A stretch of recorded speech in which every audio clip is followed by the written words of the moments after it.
할렐루야. 네, 한 주간 잘 지내셨나요? 애쓰셨습니다. 한 주간 살아오시느라고 우리 하나님이 여러분을 통해서 영광을 받으신 줄로 믿습니다. 우리 하나님께 영광을 돌리는 그 일에 더 열망을 가지고 살아가시는 성도님들 될 수 있길 바랍니다.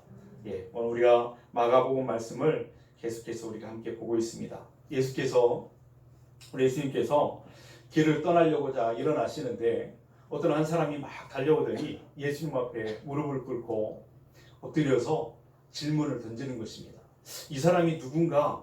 복음서를 통해서 다른 복음서는 이 사람을 증언하기를 마태복음에는 이 사람을 부자 청년이라 이렇게 말해주고 있습니다. 부자 청년.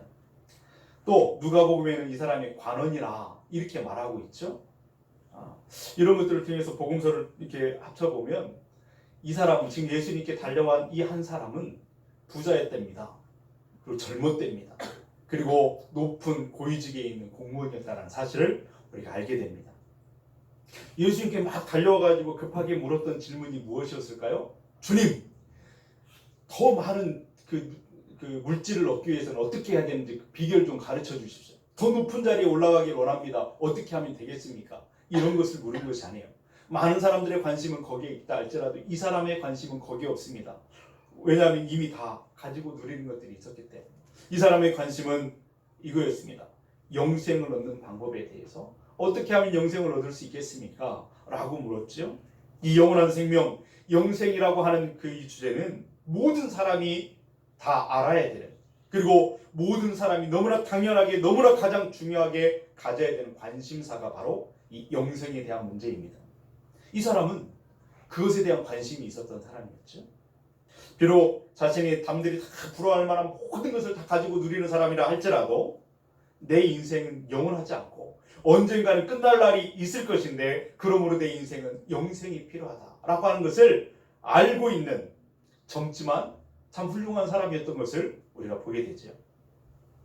그런데 이제 우리가 결과적으로 다 이렇게 쳐다보면서 결과적으로 본다면 이 사람은 예수님이 걸어가시는 길, 예수님과 함께 가는 길이 생명의 길이고 영생의 길임에도 불구하고 그것이 아주 분명함에도 불구하고 그 사람이 가장 원하고 했던 그 어떤 영생의 길임에도 불구하고 예수님과 같이 그 길을 가는 사람이 되지 못했습니다. 오히려 예수님과 그 길을 엇갈리는 참 안타까운 그런 모습을 보게 되죠. 왜 그랬을까? 영생에 대한 관심을 갖고 있었음에도 불구하고 그것을 질문했음에도 불구하고 그 길을 말씀해 주시는데도 불구하고 그러면 서로 엇갈리는 저 다른 길로 가는 사람이 되고 말았을까? 오늘 그 이유를 한번 좀 찾아보기를 원합니다. 그 이유가 그가 했던 질문 속에서 암시되어 있는데 17절 말씀을 우리 같이 한번 읽겠습니다. 17절 말씀. 예수께서 길에 나가실새 한 사람이 달려와서 꿇어 앉아 묻자오되 선한 선생님이여 내가 무엇을 하여 영생을 얻으리이까? 아멘. 여기서 우리가 주목해 보고 싶은 것은 뭐냐면 내가 무엇을 하여야 하겠습니까? 라고 하는 거예요. 내가 무엇을 해야 그것을 얻을 수 있습니까? 라고 하는 부분이죠. 이 사람은 뭔가를 하는 일에 있어서는 누구보다 자신 있는 사람이었습니다. 이 사람은 젊은 나이에 이미 많은 것들을 성취하고 이룬 사람이죠. 젊은 사람이었는데 부자였습니다. 고위직에 올라있던 그런 사람이었죠. 많은 재물도 있었어요.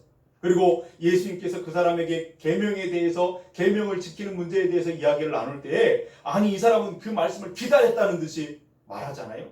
자신 있게 대답을 합니다. 주님, 저는 어려서부터 다 지켰습니다. 19절 20절에 그렇게 말을 하잖아요. 무엇을 발견하죠? 대부분 사람들은 계명에 대해서 지켰는가 물어볼 때는 제가 부족하고 연약해서 다 지킬 수 없었습니다. 그러면서 고개를 들지 못할 텐데 이 사람은 고개를 뻣뻣이 들면서 말하는 거예요. 다 지켰습니다. 어렸을 때부터 저는 그것을 다 지켜왔습니다. 아주 자신감이 뿔뿔 풍겨나는 그 자신감이 그 안에서 막 품어져 나오는 그런 대답을 우리가 듣게 되죠. 이 사람은 무엇을 하는 문제 앞에서는 자신이 있었습니다. 나는 할 수 있다. 나는 뭐든지 할 수 있다. 이런 자신감이 있는 거예요. 영생도 영원한 생명에 대한 문제도 내가 무엇을 해가지고 얻을 수 있는 거라면 할 수 있다. 이런 자신감이 있는 그런 사람이었다라고 하는 것을 보게 되죠. 여러분 아닌 게 아니라 이 세상에는 굉장한 능력, 탁월한 능력을 갖고 있는 사람들이 참 많습니다. 여러 분야에 그런 두각을 나타내는 사람들이 많이 있죠. 말씀을 준비하다가 그 장덕진이라고 하는 분 혹시 아십니까? 오래전에 그 박정희 대통령 때 어디 뭐 장관도 했고 했던 사람인데, 이 장덕진이라는 사람이 60년에서 62년 한 2, 3년 어간에 그 상관왕 했던 사람이잖아요. 3대 고시 하면 뭐가 있죠? 사법고시, 행정고시, 외무고시. 이 3대 상관왕 한 2, 3년 사이 이 세 가지 고시를 다 합격해가지고 그냥 세상 사람들이 깜짝 놀라는 그런 일이 있었지 않았습니까? 대단한 실력을 가졌어요. 그 중에 하나만 딱 따도 동네 현수막이 붙고 막 그러잖아요. 잔치 벌어지고. 그런데 세 개를 다 따니까 사람들이 이야기했어요. 저 사람은 대통령도 시험 봐갖고 된다면 저 사람은 대통령도 딸 거라고. 그럴 정도로 대단한 능력을 가졌던 그런 사람이었던 거 보게 돼요. 뭐 우리 회원에도 상관왕이 있더라고요. 뭐 회원계 출신이죠.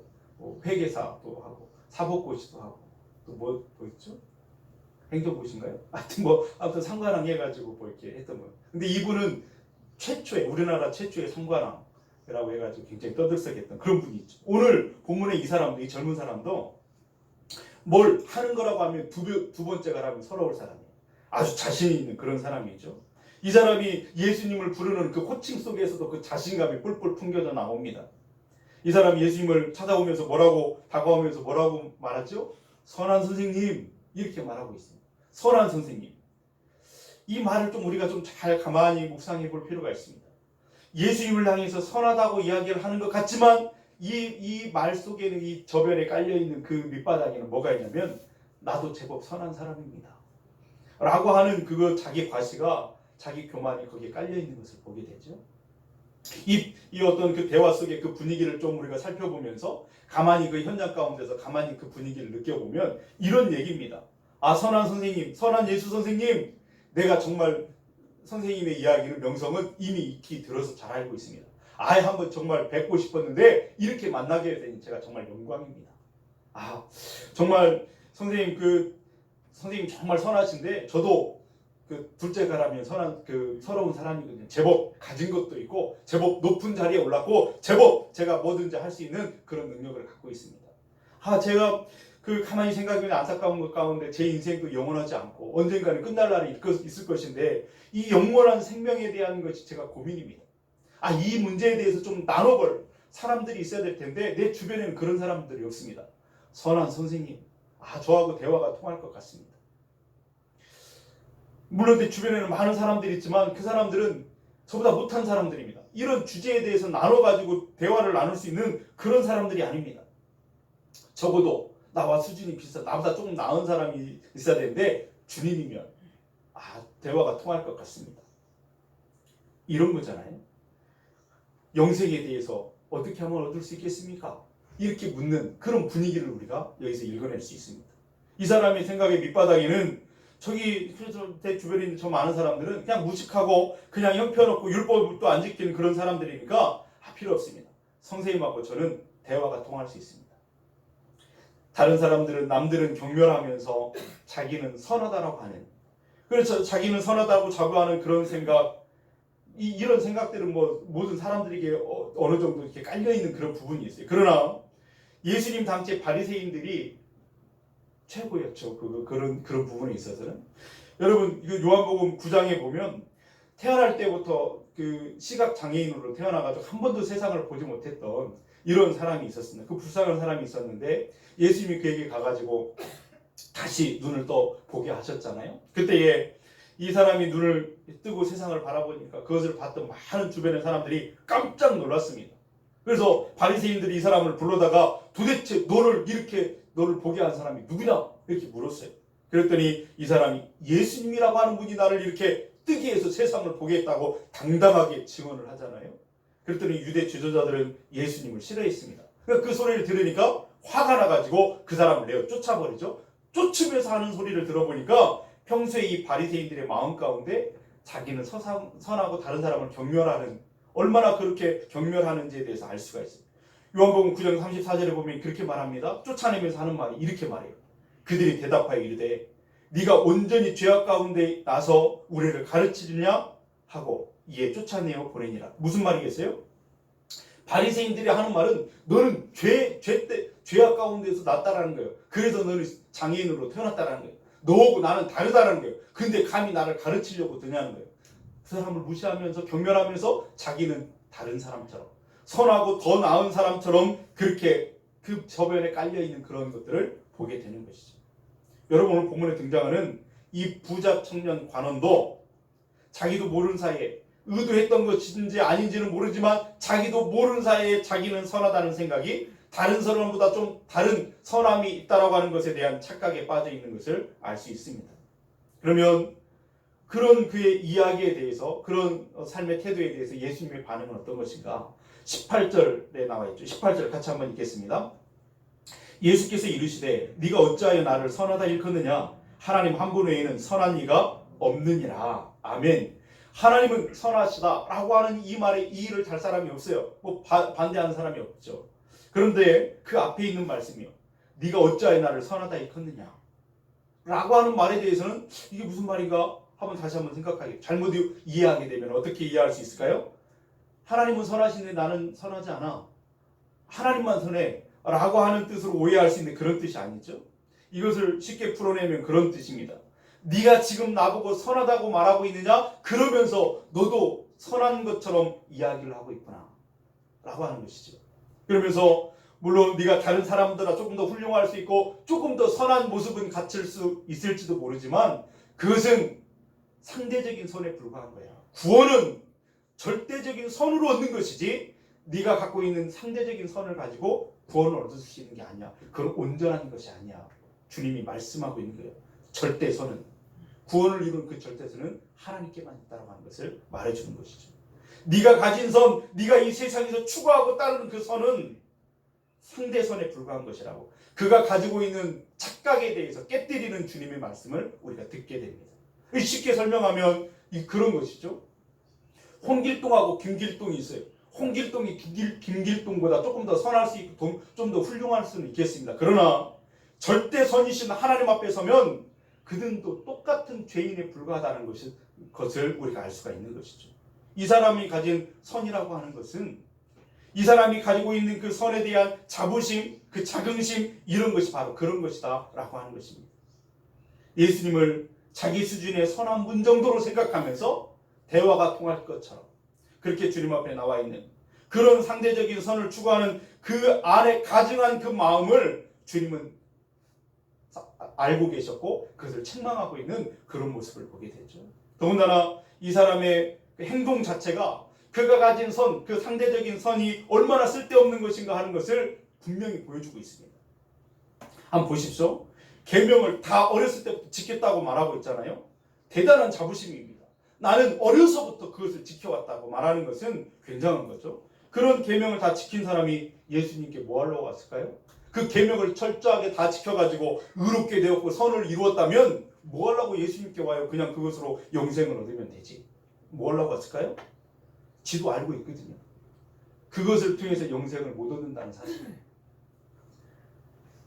그래서 자기도 그것을 알기 때문에 예수님께 찾아온 것 아니겠습니까? 아니 그러면 그 계명을 지켜서 얻는 것이 영생이 아니라면 뭘 자랑할 수 있겠습니까? 남보다 조금 더 가진 것, 남보다 조금 더 누리고 있는 것, 그것을 자랑할 수 있겠습니까? 그것이 무엇을 주는 건데요? 마치 뭐와 같냐면 시험을 보는데 그 시험은 100점이 돼야만 합격을 할 수 있습니다. 통과가 되는 거예요. 근데 두 사람이 시험을 봤어요. 한 사람이 시험을 봤는데 10점을 맞았네요. 어떻게 되었을까요? 당연히 탈락이죠. 불합격. 근데 한 사람은 99점을 맞았어요. 근데 이 99점 맞은 사람이 10점 맞은 사람 보고 나는 너하고 다르다고, 나는 99점이나 맞았다고 자랑하는 것이 얼마나 우스워요? 이 사람도 불합격인 거 똑같은데 10점이나 99점이나 이 시험에 통과하지 못한 불합격자는 똑같은 거예요. 뭘 너보다 더 낫다고 하는 것은 너무나 어리석고 우스운 이야기일 수밖에 없다는 거예요. 한마디로 말하면 구원에 관한 한 사람들이 모든 사람들은 다 자격 없고 불합격에 해당하는 그런 사람일 수밖에 없습니다. 무능할 수밖에 없어요. 그런데 그런 인생들이 서로 비교하면서 나는 너보다 조금 더 낫다고, 나는 너보다 더 배웠다고, 나는 너보다 더 가졌다고, 나는 너보다 나은 사람이라고 자랑한다는 것이 얼마나 우스운 일인가라고 하는 거예요. 상대적인 선에 대해서 우월감을 가지고 상대적인 선에 대해서 열등감을 가지고 있는 것이 얼마나 우스운 일인가라고 라고 하는 것이죠. 근데 우리도 모르는 사이에 우리 마음속에는 그런 비교의식 가운데 상대적인 선에 관한, 그래서 그것이 가져다주는 우월감과 열등감에 사로잡혀서 어떤 사람은 교만하기도 하고, 어떤 사람은 좌절하기도 하고, 어떤 사람은 자기가 가진 것에 그렇게 만족하면 교만하기도 하지만, 어떤 사람은 불만족하고 좌절하고 그렇게 빠져 살아가는 사람들이 얼마나 많은지 모릅니다. 오늘 우리 예배에 나오신 모든 우리 금강의 가족들 가운데에도 나도 알지 못하는 사이에 어떤 사람, 어떤 것과 비교하면서 내 안에 우월감이 있다고 한다면, 내 안에 어떤 열등감에 사로잡히는 어떤 그런 것이 있다고 한다면, 그것 때문에 교만이 되었거나 그것 때문에 괴롭힘을 당하고 있는 그런 마음이 있다고 한다면 그것으로 자유하게 되기를 축복합니다. 그것으로 벗어날 수 있기를 축복합니다. 이게 얼마나 중요한지 모르겠습니다. 우리 모두가 하나님 앞에 간다면 구원에 관해서는 우리는 모두가 다 무능한 사람일 수밖에 없습니다. 우리가 구원에 대해서 무엇을 할 수 있습니까? 우리가 구원받기 위해서 할 수 있는 것이 무엇입니까? 아무것도 없는 거예요. 아무것도 할 수 있는 능력이 없습니다. 그렇다면 도대체 이 영원한 생명, 영생은 어떻게 얻을 수 있는가? 정말로 영생을 얻을 수 있는 길이 있단 말인가? 우리가 무엇을 해야 너 얻을 수 있겠는가? 그것이 아니라 길이 있습니다. 근데 오직 하나만 있습니다. 그 길이 뭐냐면 오늘 예수님께 사시는 말씀 가운데 다도가 있어요. 뭐라고 말씀하세요? 나를 따르라. 나를 따르라 하시는 그 말씀 가운데 그 비결이 담겨 있는 것을 보게 됩니다. 예수님 안에 이 사람이 그렇게 얻기를 원하는 영생이 들어있다라고 하는 것을 예수님은 말씀하세요. 나를 따르라 하는 말씀 속에서 가르쳐주고 있는 거예요. 21절 말씀을 한번 같이 읽어보겠습니다. 21절 예수께서 그를 보시고 사랑하사 이르시되 네게 아직도 한 가지 부족한 것이 있으니 가서 네게 있는 것을 다 팔아 가난한 자들에게 주라. 그리하면 하늘의 보화가 네게 있으리라. 그리고 와서 나를 따르라 하시니. 아멘. 여기 보면 두 가지를 말씀하시는 것 같습니다. 하나는 뭐예요? 재물을 팔아 가난한 자에게 주는 것. 하나는 뭐예요? 예수님을 따르는 것. 이 두 가지를 말씀하시죠. 근데 가만히 보니까 예수님이 하시는 말씀은 네가 아직도 두 가지가 부족하다 말씀하지 않으셨어요. 한 가지가 부족하다 말씀하셨잖아요. 근데 두 가지를 말씀하셨잖아요. 어떻게 된 거예요? 이 두 가지 중에 그러면 예수님이 중요하게 여기는 한 가지는 뭘까요? 예수님을 따르는 것이죠. 예수님을 따르는 것. 그 한 가지를 말씀하고 있는 거예요. 이것 예수님을 따르는 것에 실패하고 예수님을 따르는 것에 그렇게 하지 못한다고 한다면 나머지 100가지, 1000가지, 10,000가지를 다 한다 할지라도 아무것도 아니라는 사실을 말해주고 있는 것입니다. 네가 아무리 가지고 있다고 할지라도, 아무리 높은 자리에 있다 할지라도, 많은 것을 누린다 할지라도 예수님을 따르는 그 일에 실패한다면 그 모든 것은 아무것도 아니라는 것을 말해주고 있는 거예요. 네가 아무리 선하다고 이야기하지만 예수님을 따르는 그 일에 실패하면 그건 아무것도 아니라는 거예요. 예수님을 따라 그 안에 있는 생명을 얻게 되면 그것으로 충분한 줄로 믿습니다. 구원은, 영원한 생명은 그것으로 충분합니다. 예수님은 우리를 구원하시는 영원한 생명을 얻기 위한 예수님이야말로 피로 충분한 조건이라는 사실을 우리는 여기서 깨닫게 되는 것이죠. 오늘 우리 예수님이 이 말씀 속에서 우리 기독교 복음의 핵심 가운데 핵심이 여기에 담겨 있습니다. 어떻게 영원한 생명, 영생을 얻을 수 있는가? 구원에 이를 수 있는가? 하나님 나라에 들어갈 수 있는가? 나를 따르라. 내 안에 생명이 있다. 우리 주님이 말씀하고 있는 것입니다. 여러분, 그래서 하나님의 아들이신 예수님이 있는 자에게는 뭐가 있다고요? 영생이 있다고 말씀하시잖아요. 아들 예수님을 모시지 않는 자에게는 뭐가 있다고요? 심판이 있다고 말씀하시잖아요. 요한복음 3장이에요. 분명히 그렇게 말씀하세요. 누구든지 그 사람이 과거에 어떻게 살아왔든지, 이제 어떤 일을 행했든지, 어떤 사람이 상관없이, 그 사람이 율법을 얼마큼 지켰는지 상관없이 누구든지 독생자 예수 그리스도를 믿음으로 주님을 따르는 자는 멸망하지 않고 영생을 얻게 된다라고 하는 것이 바로 하나님의 뜻입니다. 하나님이 우리에게 주시고자 하는 은혜라 하는 것이죠. 그 길뿐이라고 하는 거예요. 그래서 예수님이 스스로 자기를 계시하기를 뭐라고 말씀했어요? 나는 길이라고. 많은 길 가운데 하나라고 하는 거예요. 유일한 길이라고. 하나님은 예수님이 말씀하세요. 내가 유일한 그 길이라고. 내가 유일한 진리라고. 내가 유일한 생명이라고. 나로 말미암지 않고 아버지께로 갈 자가 없다고 단언하여 그렇게 말씀하시는 음성을 우리가 듣게 되죠. 그럼 여러분, 예수님 안에 생명이 있고 그 생명은 유일한 영원한 생명이라고 하는 사실을 우리가 깨닫고 살아가는 것 너무나 중요한 진리인 줄로 믿습니다. 성경이 그것을 우리에게 많은 부분으로 그것을 설명하고 증거해 주고 계시죠.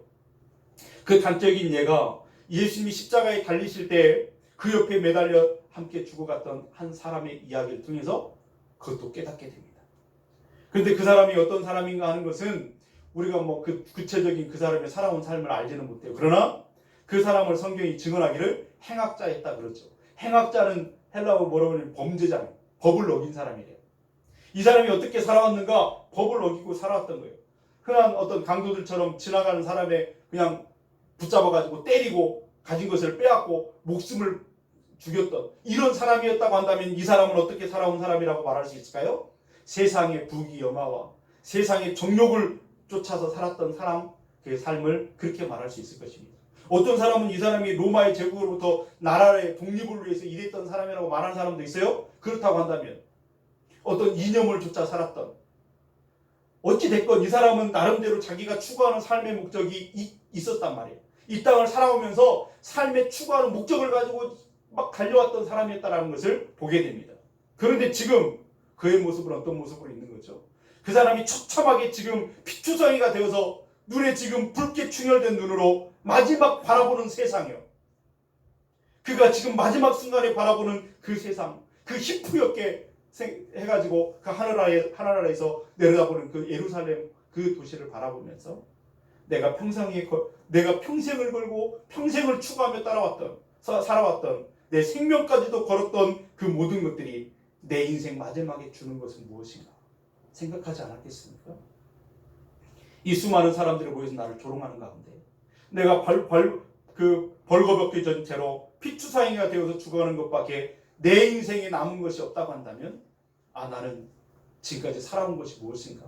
헛되게 살아왔구나. 잘못 살았구나. 그는 느끼지 않았겠습니까? 그가 그렇게 붙잡기로 하고 붙잡으려고 달려왔던 그 모든 것이 헛것이었구나. 그런 생각했을 것입니다. 이제 숨이 얼마 남지 않은 마지막 순간에 자기 가슴을 가득 채우고 있었던 여전히 붙잡고 있었던 그 모든 것들을 다 내려놓고 이제는 내 옆에 계신 이분은 십자가를 질 이유가 없다라고 생각했던 그 선하신 분, 그분 앞에 내 남아있는 그 호흡을 맡기겠다. 내 모든 것을 맡기리라. 그렇게 그 사람은 결단을 하게 된 것입니다. 그래서 누가복음 23장 42절 43절에는 이렇게 말씀합니다. 이르되 예수여 당신의 나라에 임하실 때 나를 기억하소서 하니 예수께서 이르시되 내가 진실로 네게 이르노니 오늘 네가 나와 함께 낙원에 있으리라. 할렐루야. 여러분 이 사람이 그렇게 예수님을 따기로 작정하고 자기의 남은 호흡을 예수님께 맡기기로 결단했을 때 예수님은 조금도 지체하지 않고 망설이지 않고 선포하시는 거예요. 누구의 결제도 허락도 필요치 않습니다. 왜냐하면 그 영원한 나라 하나님의 나라는 왕으로 예수님이 계시기 때문이죠. 즉석에서 결제 사인을 착 하는 거예요. 네가 오늘 나와 함께 낙원에 있으리라. 여러분 예수님은 이 사람이 무슨 계명을 지켰는가 너는 지금까지 내가 말했던 그 계명을 얼마나 지켰느냐 물어보지 않았습니다. 그거 따지지 않았습니다. 어떤 삶을 살았느냐 율법에 대한 지식이 얼마나 많이 갖고 있느냐 그것을 통과해야 거기 그 나라 갈 수 있다 말하지 않았습니다.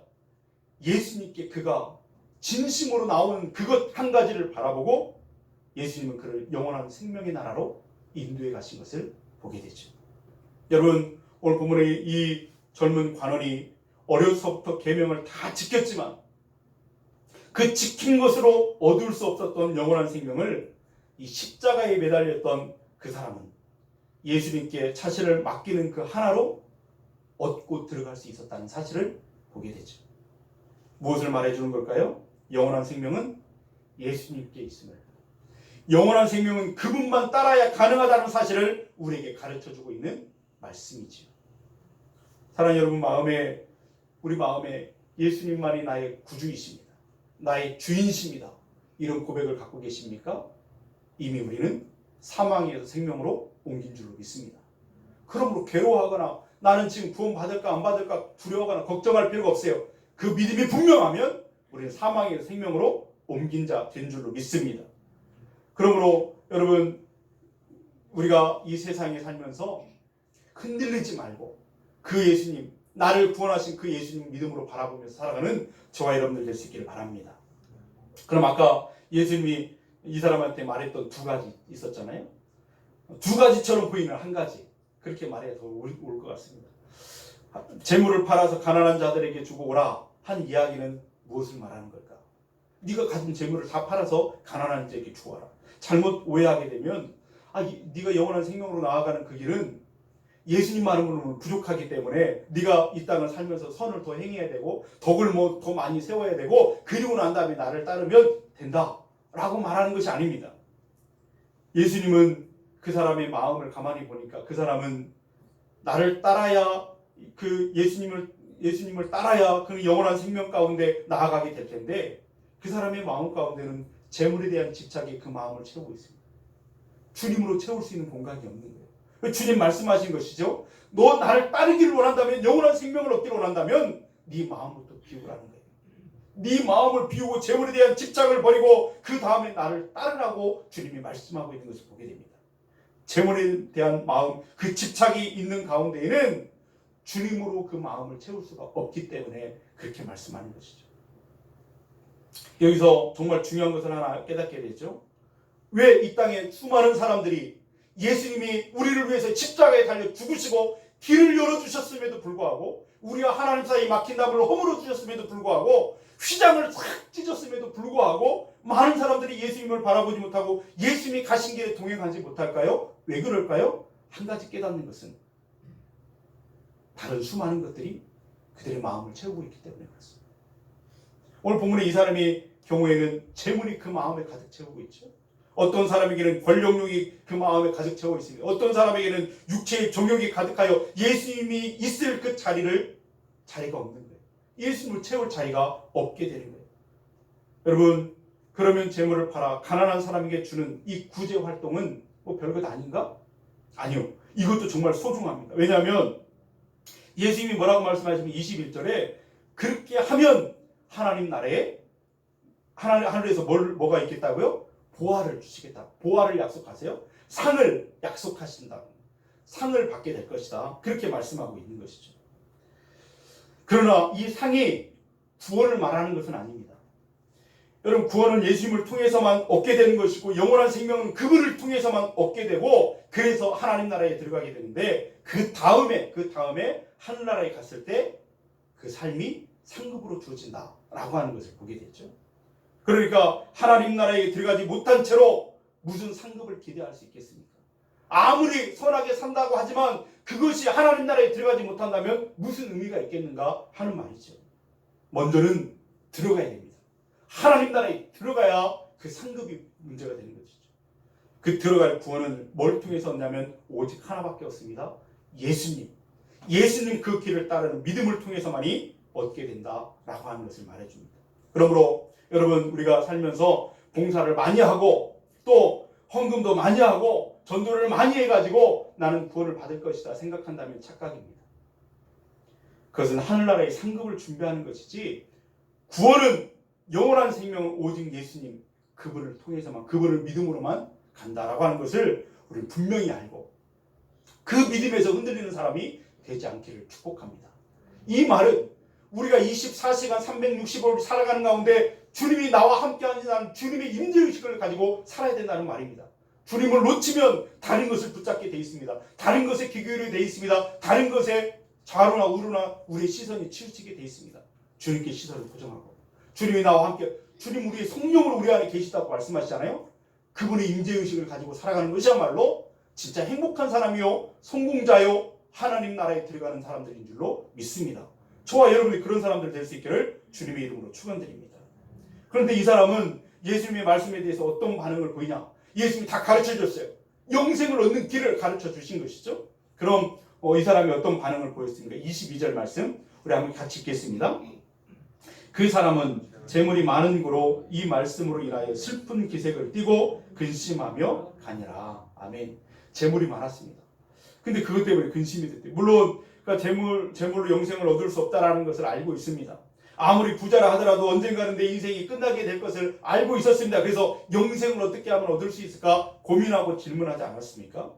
그런데 이 영생에 대한 갈망이 갈급함이 그렇게 간절하지는 않았다라고 하는 것을 여기서 보게 되죠. 아직은 살만합니다.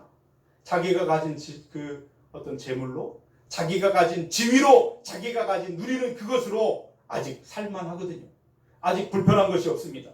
영생이 필요하긴 하지만 지금 당장 필요한 것은 아니요. 나중에, 한참 후에 나중에 가서 내가 더 늙고 병들고 아무것도 할 수 없고 이제 마지막 호흡이 이렇게 깔딱깔딱 할 때 그때서야 필요한 것이 영생이라고 착각하며 살아가고 있는 것은 아닌지 우리가 생각해 보게 됩니다.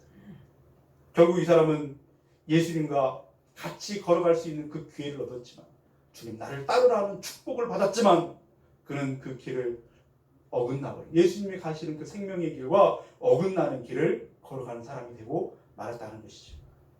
그럼 여러분, 영생이란 나중에 필요한 것인가? 그렇지 않습니다.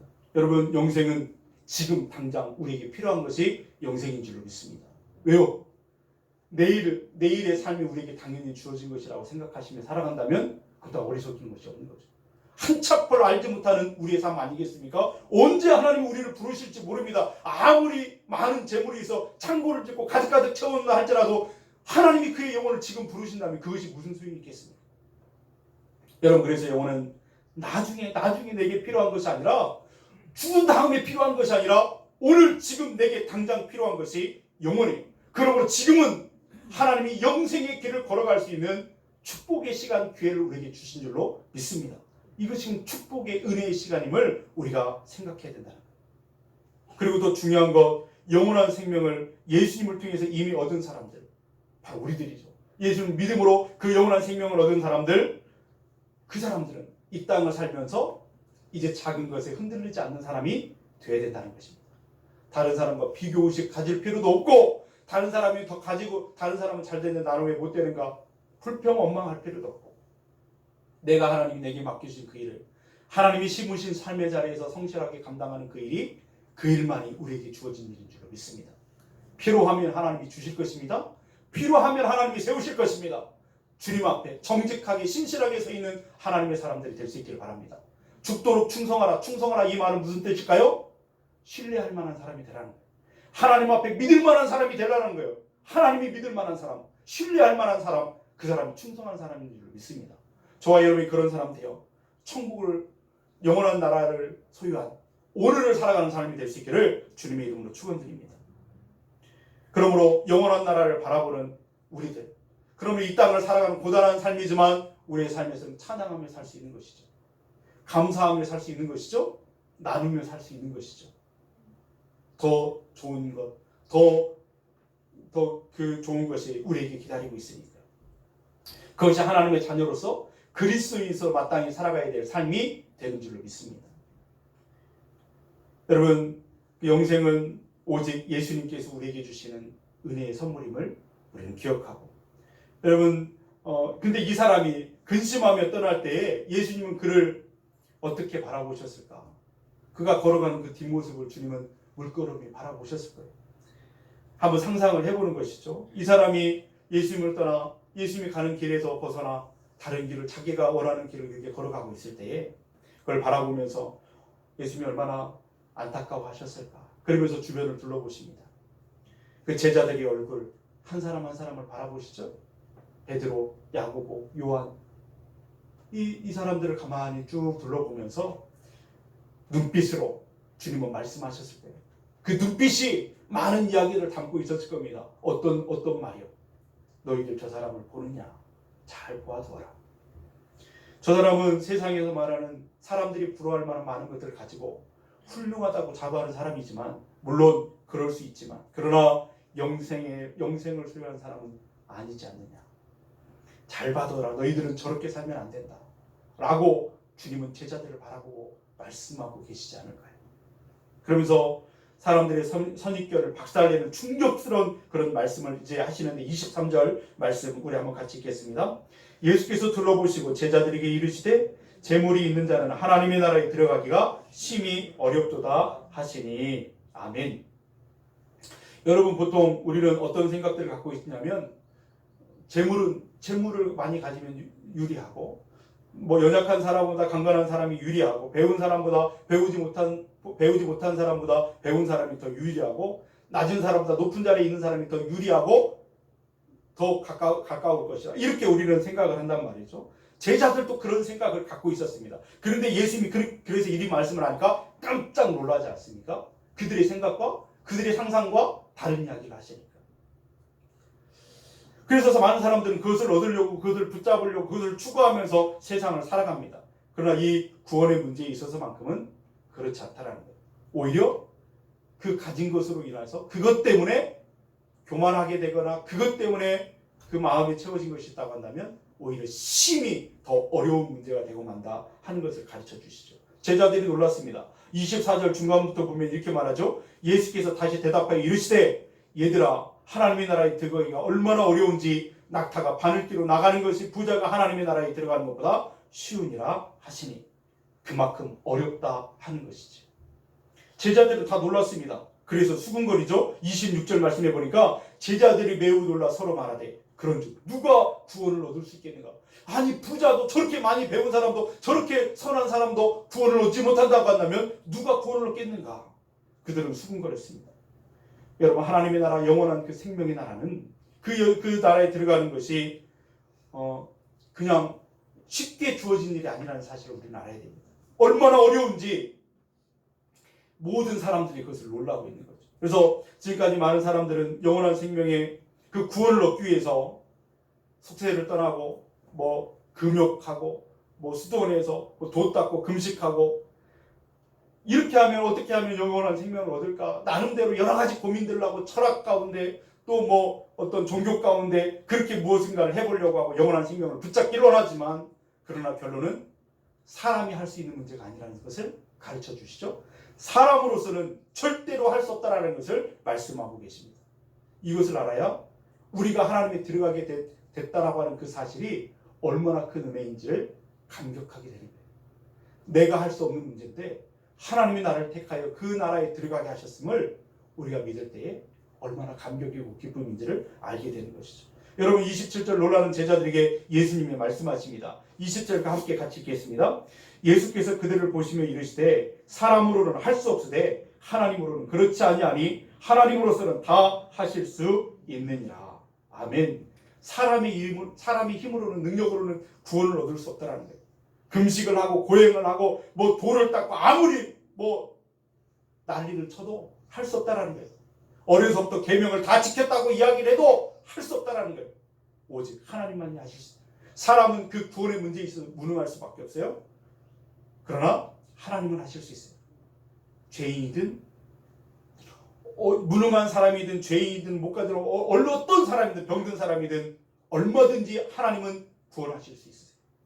누구라도 예수 그리스도 앞에 나오면 그분을 나의 구주로 영접하고 그분을 믿음으로 나아가면 누구라도 그 구원을 베푸신다고 말씀하고 계십니다. 그래서 구원은 은혜로 주시는 것이다 라고 말씀하고 있는 것입니다. 그리고 그 구원은 예수님 안에 담겨있다 말씀하셔서 주님 말씀하신 거죠. 나를 따르라. 주님이 가신 그 길로 따라오라 말씀을 하고 있는 것입니다. 그래서 여러분 우리가 하나님 안에서 우리가 영생을 가졌고 하나님 나라 백성이 되었다는 사실을 분명히 깨닫는다면 오늘 우리의 삶은 찬양하며 사는 삶이 마땅한 줄로 믿습니다. 여러분 삶에 찬양이 풍성하게 되길 축복합니다. 구원받은 찬양. 여러분 예수님은 온 마음을 다해서 따라야 되는 것이 마땅한 삶인 줄로 믿습니다. 예수님이 영원한 생명을 주셨는데 그것과 비교할 수 없는 축복이 없는데 우리는 뭘 못 가졌다고 불평하고 불만을 하겠습니까? 다 가진 건데 영원한 생명을 가지고 하늘에 하나님이 우리를 축복하셨는데 그것을 바라보지 못하고 지금 갖지 못한 것에 불평하고 원망한다면 그것은 어리석은 일이 없고 그것을 주신 하나님의 마음을 아프게 하는 일이 그것보다 없을 것입니다. 그러므로 오늘 우리가 온 마음으로 주님께 감사하며 찬양하며 끝까지 주님께 나아가는 주의 종들이 될 수 있기를 주님의 이름으로 축원드립니다. 예수님 안에 생명이 있습니다. 여러분 설교를 어저께 이렇게 마무리하면서 저녁에 그렇게 생각해봤어요. 너는 무슨 자격이 있느냐? 너는 뭔 자격이 있어서 말씀을 설교를 하고 있느냐? 이렇게 가만히 생각을 해보니까 너무나 부끄럽고 연약해서 참 아무런 자격이 없다라는 사실에 대해서 고백할 수밖에 없더라고요. 무슨 자격인가? 설교한답시고 이 단에 서니까 많은 사람들 위에 앞에 서 있으니까 나는 조금 더 선한 사람인가? 그렇지 않잖아요. 저보다 훨씬 더 훌륭하고 선한 사람들이 얼마나 많이 있어요. 상대적인 선에서 얼마나 더 훌륭한 사람들이 많습니까? 제가 그럼에도 불구하고 설교를 할 수 있는 것은 무슨 신학교를 나와서 목사가 되어서 그런 것입니까? 아니요. 그것보다 더 근본적인 이유가 있습니다. 그건 뭐냐면 하나님이 나같이 연약하고 부족하고 죄 많은 인생을 용서하고 받아주셨기 때문입니다. 하나님이 은혜로 나를 구원하셨기 때문에 영원한 나라 그 생명의 나라로 나를 들어가게 하셨기 때문에 그 기쁨이 우리 안에 있기 때문에 오늘 이 자리에 나와서 하나님을 찬양하고 설교할 수 있는 것이고 오늘 우리 모두가 그 은혜를 받았기에 함께 나와서 하나님 그분을 찬양하며 바라보는 것 아니겠습니까? 오늘 그 감격이 이 예배 때만이 아니라 우리의 남은 모든 삶에 계속 되어지기를 주님의 이름으로 축원드립니다. 정말 소원하길 우리 건강의 모든 가족들 한 사람도 빠짐없이 이 예수님의 길에서 어긋나 그냥 돌아가 버리는 이 관원처럼 되지 않고 이 어리석은 모습이 되지 않고 끝까지 예수님을 따라 영원한 생명의 길로 나아가는 모든 사람들이 되어지기를 주님의 이름으로 축원드립니다. 기도하시겠습니다.